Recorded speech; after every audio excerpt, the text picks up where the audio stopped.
Connected, pages 2 and 3.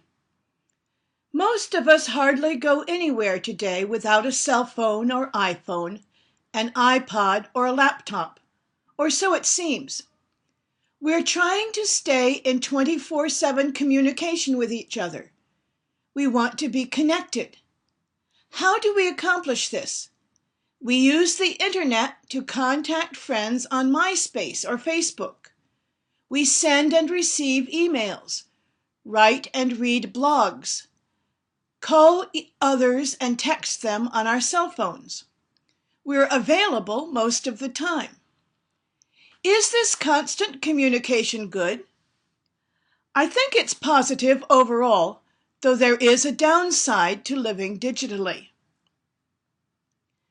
My daughter Allison is an excellent example. Consider the social networking sites MySpace and Facebook. MySpace has been around since 2003 and Facebook since 2005. When you join one of them, you develop your own web page where you present your personal profile, post pictures, and write on your friends' walls. Allison has a page on both of them and spends a lot of time keeping in touch with her friends. This evening, Allison is sitting in front of the computer, reading posts on her wall and writing responses. At the moment, she's laughing, probably at a picture or amusing comment.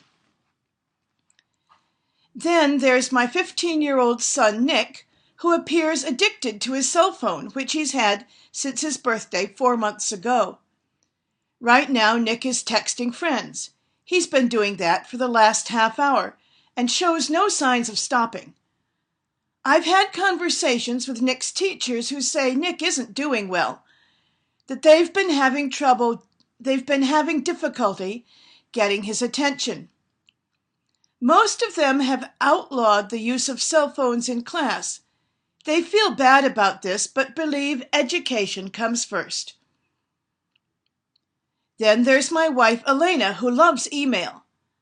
After dinner every night, Elena gets out her laptop, logs onto the internet, and reads and answers her messages. That's what Elena is doing right now.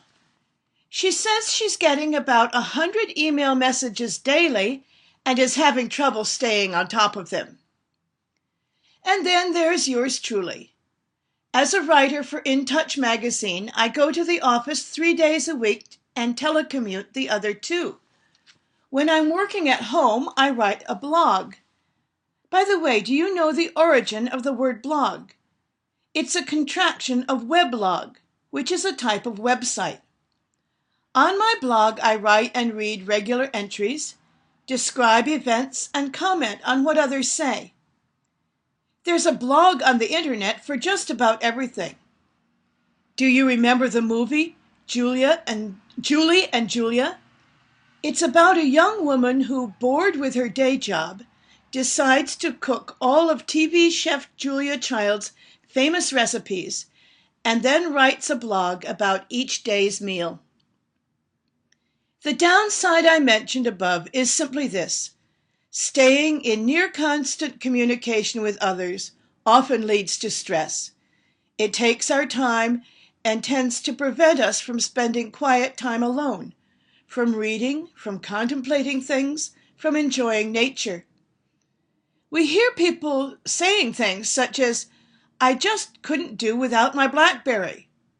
So would I give it all up? Not on your life. Through the internet, I stay in touch with friends I seldom see. But as with so many other things in our lives, we need to put things in balance.